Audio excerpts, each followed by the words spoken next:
Sou da Igreja com a graça e paz de Nosso Senhor Jesus Cristo. Irmãos, antes de eu começar, eu gostaria de agradecer o convite e o desafio que me foi colocado pelo pastor Palmeiro. Desafio este que me fez sair da minha zona de conforto, um desafio que me fez crescer espiritualmente, um desafio que me fez buscar mais a Deus, buscar mais a Sua Palavra. Posso-vos dizer que, desde que o pastor falou comigo, a comunhão que eu tenho tido com Deus tem sido tremenda. E esta é uma parte do testemunho que eu quero passar para vocês. A comunhão que nós podemos ter com Deus quando aceitamos os desafios que são colocados por Ele.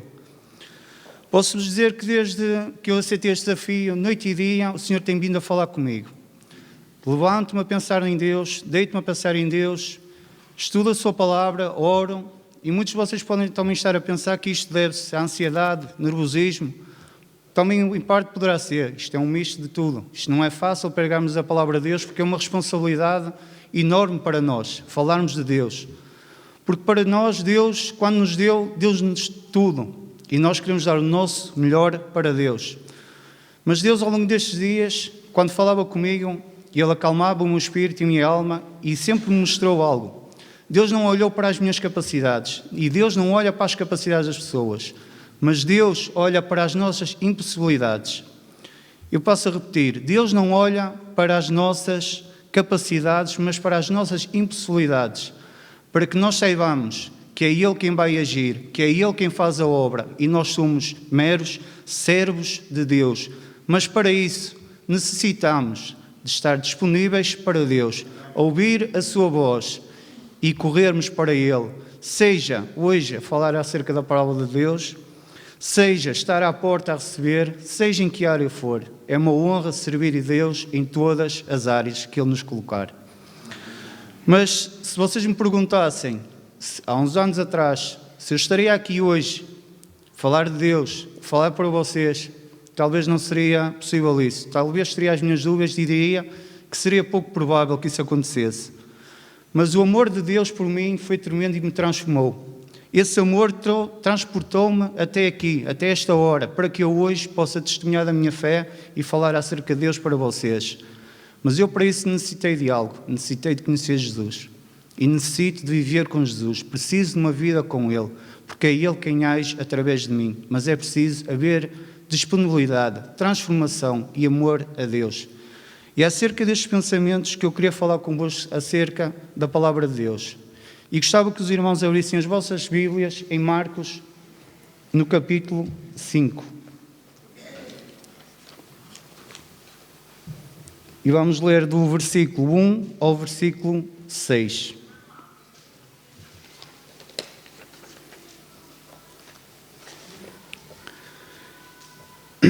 E chegaram à outra banda do mar, à província dos Gadarenos. E, saindo ele do barco, lhe saiu logo ao seu encontro dos sepulcros um homem com espírito imundo, o qual tinha a sua morada nos sepulcros, e nem ainda com cadeias o podia alguém prender.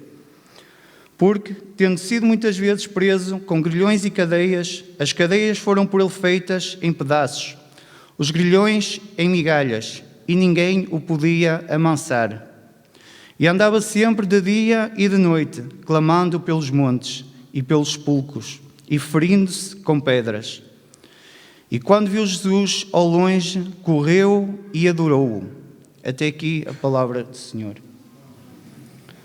Irmãos, todos os dias somos confrontados, somos inundados com notícias de guerra, notícias de violência, seja nas ruas, seja nas escolas, nos seios familiares, mortes, catástrofes de todos os tipos. O mundo leva um rumo muito mau, um rumo muito péssimo. Estas catástrofes inundam o dia-a-dia do homem e o homem começa a duvidar. E o que ele costuma fazer é questionar a Deus. O homem, nestas situações, questiona: onde está Deus? Porquê é que Deus não age? Porquê é que Deus não faz nada? E pior que tudo, questiona a própria existência de Deus. Se Deus existisse, nada disto aconteceria. Mas o que o homem deveria colocar a si mesmo seriam estas questões. Onde estava Deus nas suas escolhas? Onde estava Deus nas suas decisões? e nas suas ações? Onde está Deus na vida do homem? Onde está Deus na sua família? Qual o peso da vontade de Deus na vida do homem? O homem afasta Deus da sua vida. Ele cria os problemas, pede a solução a Deus, mas ainda tem a ousadia de o questionar e pedir contas dos próprios problemas que eles criaram. O homem é o criador dos problemas, mas gosta de questionar Deus do porquê de não agir, mas não consultou a Deus antes de o fazer. Mas para quem estuda um pouco da palavra, isto não é novidade. Isto já vem desde o início dos tempos. Já vem escrito, como eu passo a ler, em Gênesis, no capítulo 3, versículo 8, que diz: E ouviram a voz do Senhor Deus, que passeava no jardim, pela viração do dia, e escondeu-se Adão e sua mulher da presença do Senhor. Porquê é que eles se esconderam? Eles esconderam-se porque desobedeceram a Deus. Deus disse-lhes: não comereis o fruto daquela árvore. E eles, ouvindo a serpente, ouvindo Satanás, desobedeceram a Deus. A desobediência levou ao pecado. Esse pecado levou ao afastamento do homem, o afastamento da presença de Deus. E este pecado, esta desobediência trouxe graves consequências para o homem. Quais delas? Entraram no mundo da dor, entraram no sofrimento, guerras, conflitos entre pessoas e nações, doenças. Tudo isto devido ao pecado, porque o homem escolheu desobedecer a Deus. Ele, de livre e espontânea vontade, questionou a palavra de Deus. Deus proibiu de buscar aquela árvore. E o homem, mesmo assim, negou a palavra de Deus, negou a sua vontade e fez a sua própria vontade, causando isto, desobediência, e causando o pecado entrando no mundo. Por isso é que a desobediência e o pecado estão na natureza do homem. O que nos leva à nossa passagem em Marcos, que nos fala de um homem com um espírito imundo, o qual tinha a sua morada em sepulcros. Isto claramente nos fala do homem sem Cristo. Isto fala-nos do homem afastado de Deus, porque o seu espírito está imundo, está marcado pelo pecado. E o pecado afastou o homem de Deus. E agora o homem vive num local de morte, de trevas, num vazio e sem vida. Assim está toda a alma do homem sem Cristo. Porque a palavra de Deus em Romanos, no capítulo 3, versículo 23, diz que todos pecaram e destituídos estão da glória de Deus. Todos, sem exceção, pecaram e estão longe da presença de Deus, devido ao pecado. O pecado afasta da santidade de Deus. E Satanás tudo fará para colocar o homem nesta condição. E nunca permitirá que o homem saia dela. Por isso ele o ilude com os prazeres mundanos, os prazeres que são temporais, que nada contribuem para a felicidade do homem, nem para a sua salvação, nem para a eternidade, através das mentiras e armadilhas. E por isso é que este mundo é governado por ele e por homens sem Cristo. Nos nossos versículos seguintes, no 4 e 5, fala-nos de todas as tentativas do homem em esconder, em prender, em apagar o pecado dos olhos de Deus, como se fosse possível esconder algo aos olhos de Deus.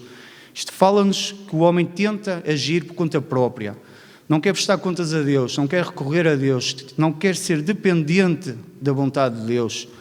E como é que ele o faz? Através da religiosidade, através de crenças, através de rituais que ele usa para tentar apagar o pecado, para o esconder.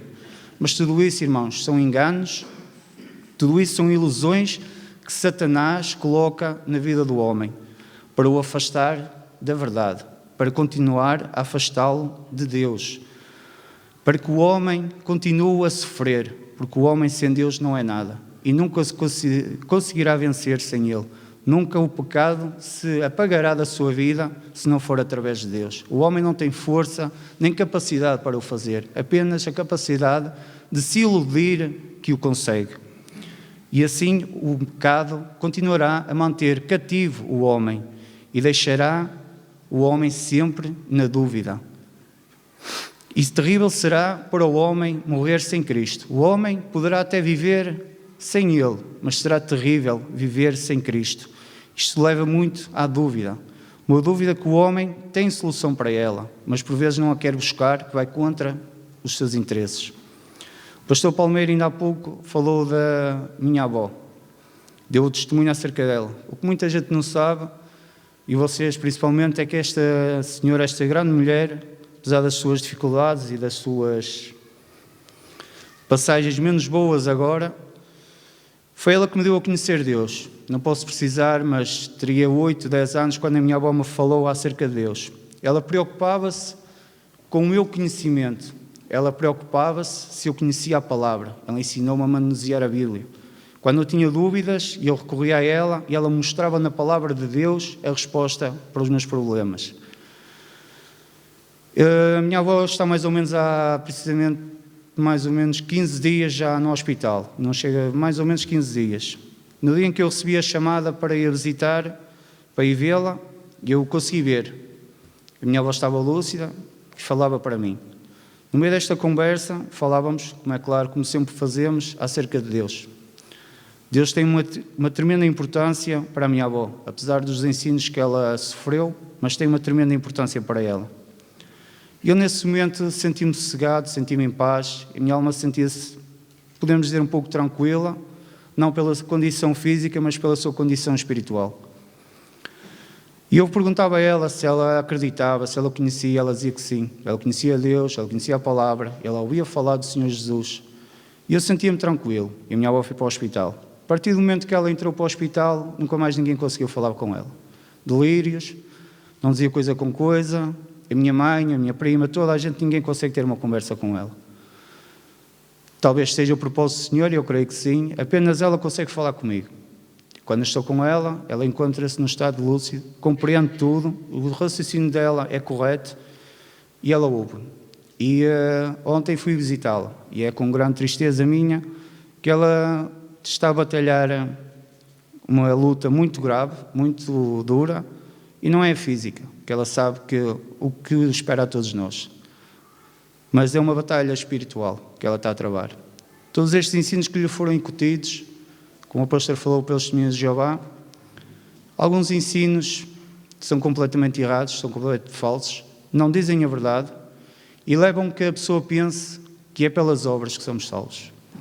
Que temos que fazer algo para merecer a salvação, que temos que fazer algo para merecer a segurança de Deus. E é isso que a minha avó me dizia: filho, espero merecer, filhinho, espero um dia estar com o Senhor, filhinho, espero que o que eu li seja verdade. É isto que a religiosidade faz ao homem. Engana, coloca-o na dúvida. É isto que o homem tem que compreender e tem que aprender. Que Deus é verdadeiro, a palavra é verdadeira. E temos que vivê-la, temos que acreditar nela. E como diz aqui no versículo 6, este homem, quando viu Jesus ao longe, correu para ela. É necessário correr para Jesus, porque este homem reconheceu nele a sua divindade. Este homem reconheceu nele o poder de o salvar, o poder de o curar. É isso que eu desejo que a minha avó conheça, o poder de Jesus para ir curar e salvar. E se Deus permitir, todas as barreiras que foram levantadas serão quebradas. Todas as barreiras que eles estão a ser levantadas na minha família também serão destruídas, porque isto alastra-se à minha família toda. Posso dizer que o Senhor me resgatou deste meio. Posso dizer que o Senhor me libertou e que quebrou um ciclo de violência, de dúvida, de enganos, mas porque eu confiei um dia em Jesus. E é isso que eu passo à minha família, confiar em Jesus todos os dias. É isto que eu falo às minhas filhas. Deus em primeiro lugar, família em segundo, sim. Todos os meus amigos do meu trabalho às vezes questionam-me porque é que eu digo isto, porque eu digo, se eu colocar Deus em primeiro, tudo o resto estará bem. Eu não confio no homem, mas confio no Senhor Jesus, na salvação que Ele alcançou por mim, porque eu sozinho não consigo alcançá-la de modo algum. Nenhum de nós aqui a conseguirá alcançar, apenas através da obra que o Senhor realizou por nós na cruz do Calvário. Mas é necessário reconhecer e correr para Jesus, porque hoje o Senhor diz a todo o homem, eis que estou à porta. É necessário abrir a porta do nosso coração, para que o Senhor entre, para que o Senhor nos lave, purifique e nos salve do nosso pecado. Apenas Jesus é a porta para a salvação. Passaremos das trevas para a luz, de condenados para salvos, perdidos para resgatados. E o mais impressionante no meio disto tudo é que depois de inimigos para de Deus, seremos seus filhos, filhos de Deus. Este é o maior privilégio que podemos reconhecer. Nada fizemos para alcançar isto, apenas reconhecer Jesus como Senhor e Salvador da nossa vida. Tudo está pago. Estamos em paz com Deus por intermédio de Cristo Jesus. E a pergunta que faço aqui hoje: creem todos nisto? Porque é urgente crermos nisto. O tempo urge. Nós vemos como o mundo está. O mundo está perdido sem Deus.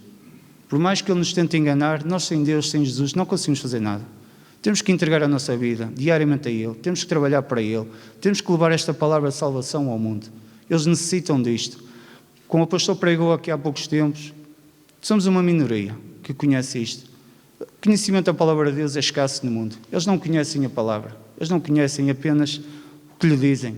Eles apenas conhecem as tradições em que foram ensinados, em que viveram, em que cresceram. Tudo isto os afasta de Deus. E todos os que são filhos de Deus têm a obrigação de levar esta palavra, de levar esta mensagem, que Jesus é o Senhor, apenas Ele é o Senhor, e a Ele devemos tudo, e mais ninguém podemos e queremos confiar, apenas em Jesus. Queria apenas dar só mais um último pensamento que está no versículo 19 da mesma passagem, que nos fala: Jesus, porém, não lhe permitiu, mas disse-lhe: vai para a tua casa, para os teus, e anuncia-lhe com grandes coisas o Senhor te fez e como teve misericórdia de ti. Temos o dever para alertar o mundo dos perigos de uma vida sem Cristo. As consequências, todos nós já as vimos. Desastre, apenas desastre de uma vida destas.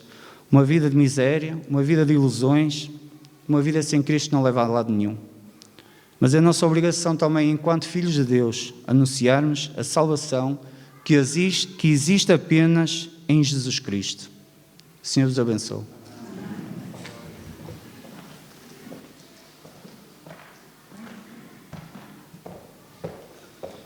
Graças a Deus por aquilo que nós ouvimos. Se me perguntarem acerca dos dois principais objetivos do cristianismo, eu teria alguma dificuldade em, entre tantos, escolher dois, mas poderia muito bem escolher estes dois. O cristianismo existe, a palavra de Deus existe, e nós debruçamos-nos sobre ela e cremos nela. Primeiro objetivo, para conhecermos a Deus, para glorificá-lo. Nós, conhecendo a Deus, adorá-lo em espírito e em verdade. O segundo objetivo, além de conhecermos a Deus, os seus atributos, acerca da sua graça, acerca do seu amor, da sua justiça, da sua longanimidade,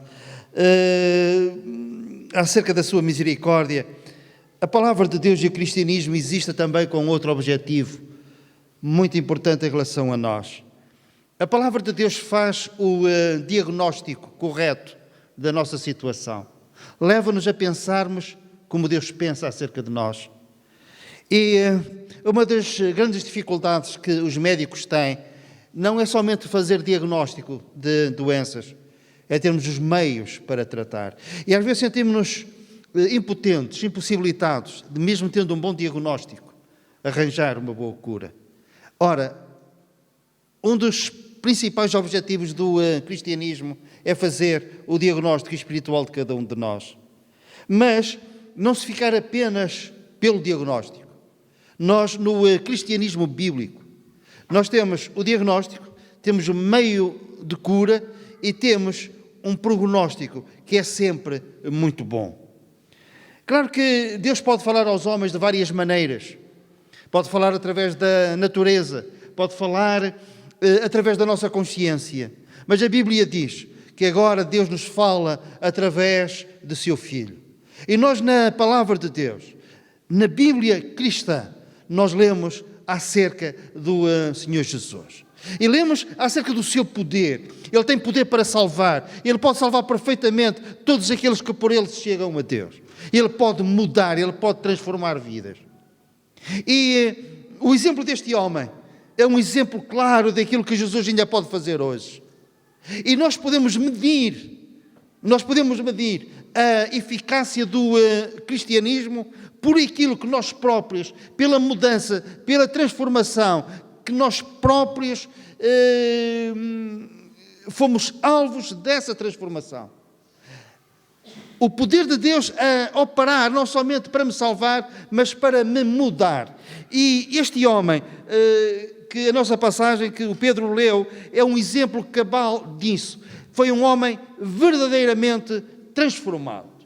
Nós lemos que ele andava sempre, de noite e de dia. Ele andava sempre. Ele não tinha parança, ele não tinha descanso. E como é que nós o encontramos depois de ele ter corrido para Jesus? Depois de ele o ter adorado. Nós vamos para a nossa passagem em Marcos, capítulo 5, versículo 15, e nós lemos a transformação operada neste homem. Nós lemos acerca desta transformação. Então nós lemos assim: indo ter com Jesus, viram o endemoninhado. Se calhar homens que o tinham prendido várias vezes com grilhões, com correntes, que ele despedaçava, não com a força dele, mas com a força dos demónios nele. Eles encontraram-no como? Assentado, vestido e em perfeito juízo. É acerca disto que eu gostaria de ser convosco umas breves considerações. Eles encontraram-no assentado. Assentado fala-nos de descanso. Fala-nos acerca de descanso. Como disse atrás, ele andava sempre, de noite e de dia. Aquele homem não tinha descanso. Uma das coisas que nós mais desejamos é descanso. Eu não digo apenas descanso físico depois de uma semana de trabalho árduo, de trabalho pesado, debaixo do ponto de vista físico, intelectual, sujeitos a pressões de vária ordem. Nós almejamos por descanso. Mas eu falo acerca do descanso da alma. Nós precisamos desse descanso, precisamos de tranquilidade. David, num dos seus salmos, o Salmo 23, ele diz que o Senhor o guiava para águas de descanso.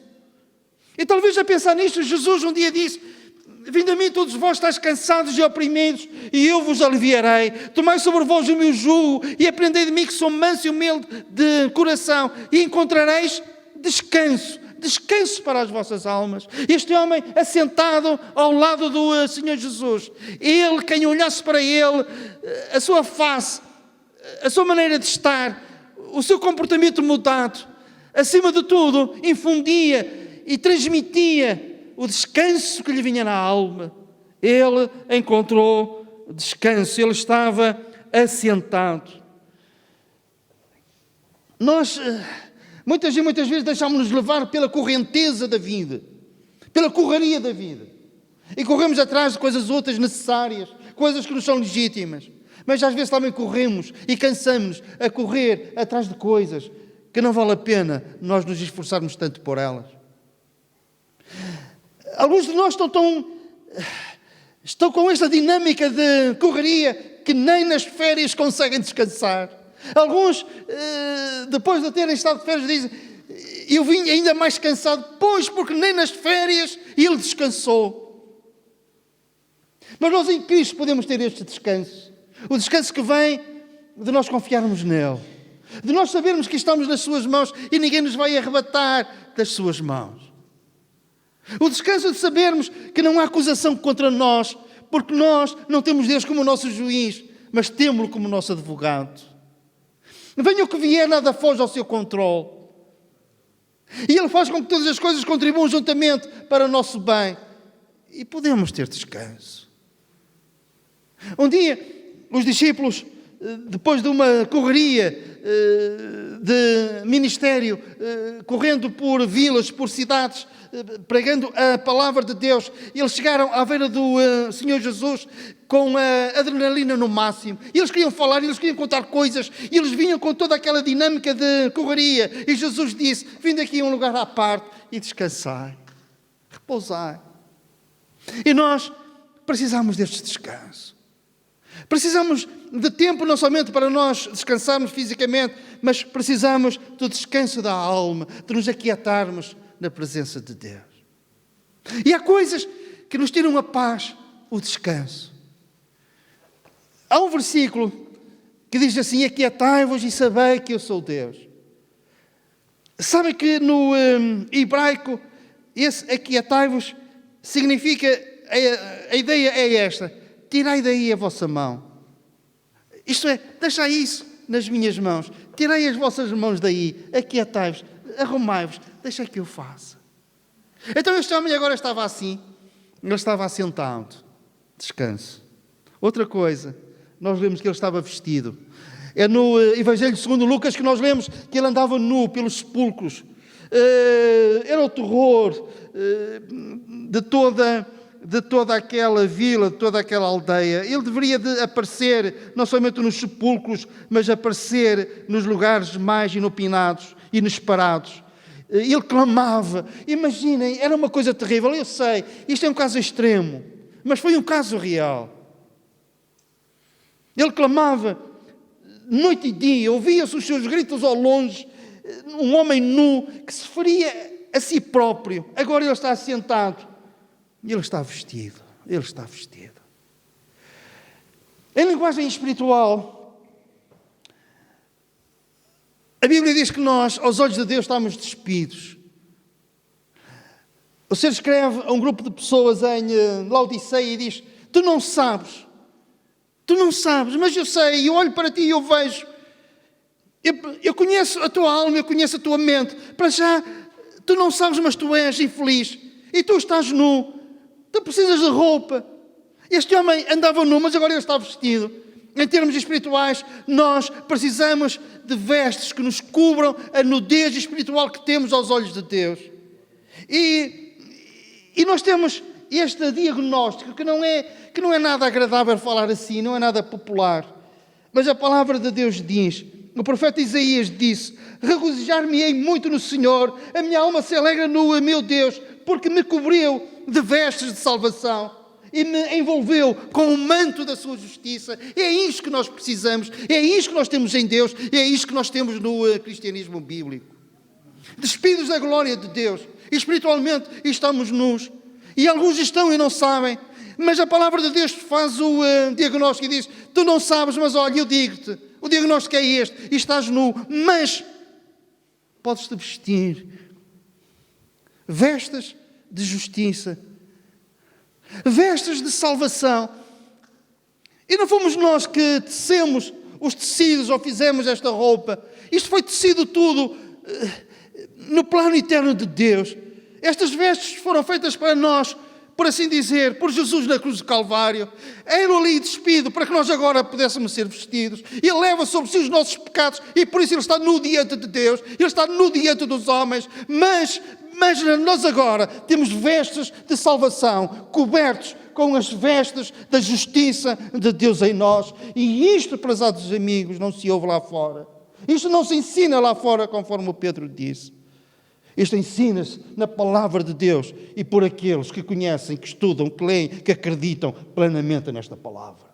Então este homem, ele está sentado e ele está vestido. Vestes de salvação, envolvidos no seu manto de justiça. Não queremos melhor, não precisamos de melhor. Nem Salomão, em toda a sua riqueza e toda a sua grandiosidade, ele se vestiu assim.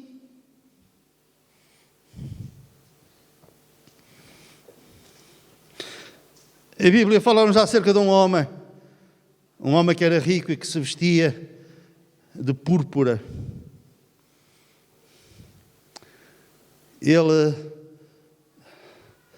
Os seus trajes causavam impacto. Mas nós lemos que ele morreu e quando abriu os olhos estava em tormentos. E havia um pobre chamado Lázaro. Não era pelo facto de ele ser pobre, nem outro pelo facto de ser rico. Mas as suas vestes eram vestes remendadas, rotas, rasgadas. Mas os homens não viam. Mas Deus olhava para este pobre Lázaro e ele via outra coisa. Ele via as vestes de salvação. E ele via que Lázaro estava envolvido no manto da justiça de Deus. E por essa razão, quando um abre os olhos, está em tormento. E Lázaro, quando abre os olhos, está no seio de Abraão, está na bem-aventurança eterna. Esta é a diferença. Um estava muito bem vestido aos olhos dos homens, mas aos olhos de Deus estava nu. O outro, aos olhos dos homens, estava mal vestido, mas aos olhos de Deus tinha vestidos, tinha vestes de salvação. E este homem agora está sentado e está vestido. Finalmente, estava em seu perfeito juízo. Era um louco. Comportava-se como tal.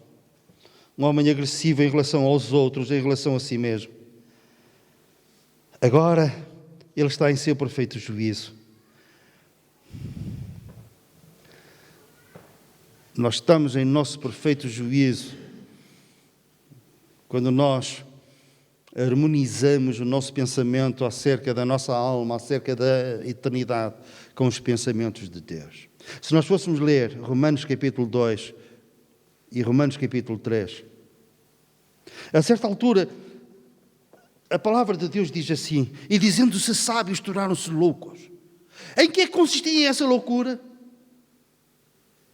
A sua loucura consistia em eles terem uma ideia deturpada acerca de Deus. Tendo conhecido a Deus, não o adoravam como tal. Viviam indiferentes, seguiam Deus à sua própria maneira. Não se importavam de Deus. Indiferença. Inimizada tantas vezes. E os homens podem ser os homens mais sábios deste mundo. E podem causar impacto através das suas exposições científicas. Podem ser prémio Nobel disto e daquilo. E muito a nossa sociedade deve a pessoas assim. Traz benefícios não somente para a sociedade, traz benefícios para o mundo, melhor bem-estar. E nós ficamos impactados e nós admiramos. E nós estamos gratos a pessoas assim. Mas sabem uma coisa? Mas no fundo, como é que isto vai acabar? Se nós não nos decidirmos corretamente por Deus. Essa sabedoria que é impactante nos dias de hoje, que é impactante para a nossa sociedade, que é útil para a nossa sociedade. Mas depois, em relação à alma, não nos vai trazer sabedoria. Mas também ficamos contentes porque há homens sábios segundo o mundo, que também são sábios segundo Deus. Há homens que mergulharam no mar profundo da sabedoria humana, mas ainda mergulharam mais fundo no mar da sabedoria de Deus. E podia-vos citar homens sábios, intelectuais, homens de ciência, homens que descobriram coisas que nós ainda hoje beneficiamos, que eram grandes homens de Deus. E nós ficamos contentes com isso. Mas ter apenas uma sabedoria pode ser útil. E é útil, sem dúvida.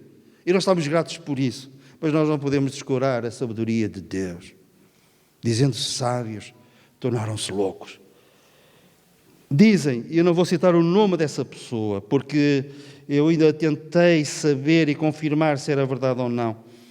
Mas há um homem, um inglês, que se eu citasse o nome, era muito conhecido e foi e ainda é um herói nacional e nós como europeus devemos muito àquele homem. Ele era conhecido pela sua oratória, era um homem inteligente, um homem sábio, corajoso, ele via as coisas antes dos outros verem.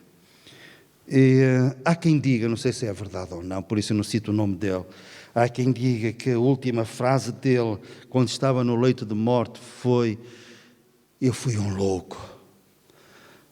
Quando estava às portas da morte, ele reconhece que tinha sido brilhante em tantas áreas, mas agora ele encontrava-se desconhecendo a eternidade, desconhecendo o que estava para lá da morte, e diz: eu fui um louco. Todos aqueles que creem em Jesus podem ter descanso nele e têm descanso nele. Assentados, que nos fala de descanso.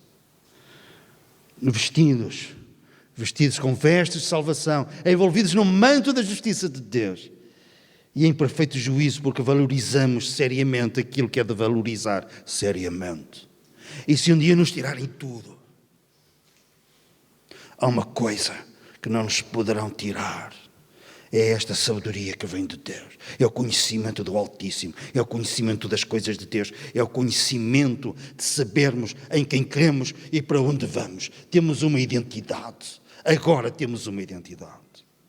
Último apontamento.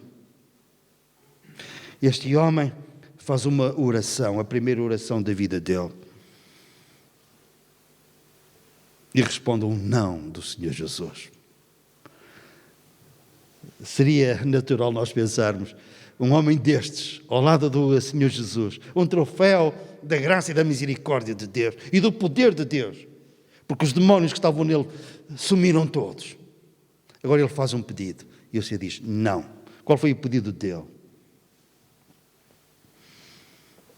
Ao entrar Jesus no barco, versículo 18, suplicava-lhe o que fora endemoninhado. Não era uma mera oração, era uma súplica. E ele suplicava-lhe. E se calhar fez esta súplica, fez este pedido várias vezes. O que é que ele pediu? Que eu deixasse estar com ele, como quem diz, Senhor, eu também quero entrar nesse barco. Eu quero ir para onde tu fores. E agora não quero mais sair da tua beira. Agora vai ser até ao fim. É uma oração, é um pedido, é uma súplica. E Jesus diz não. Disse não àquela súplica. Não lhe permitiu. Ordenou-lhe, em vez de aceitar esse pedido, ele dá-lhe uma ordem.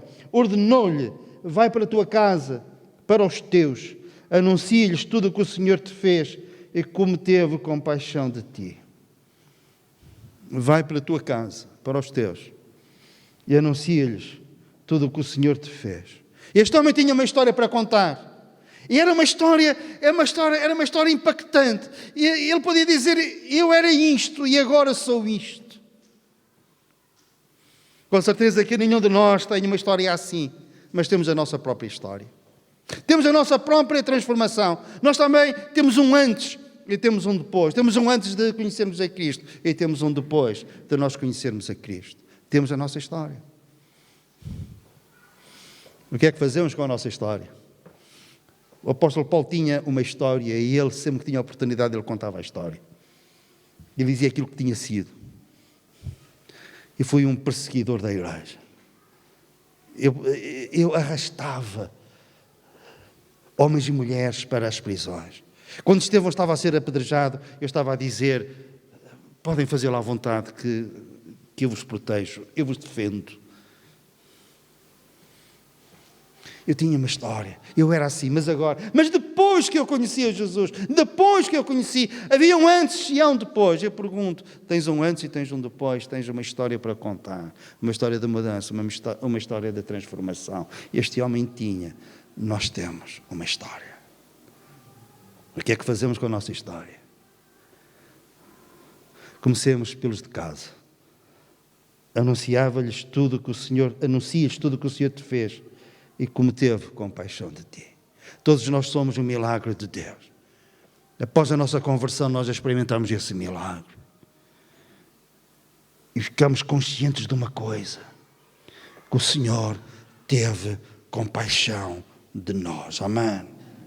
Se me perguntarem o que é que o Senhor fez em relação a ti, uma coisa que vem à minha mente é esta, logo, imediatamente.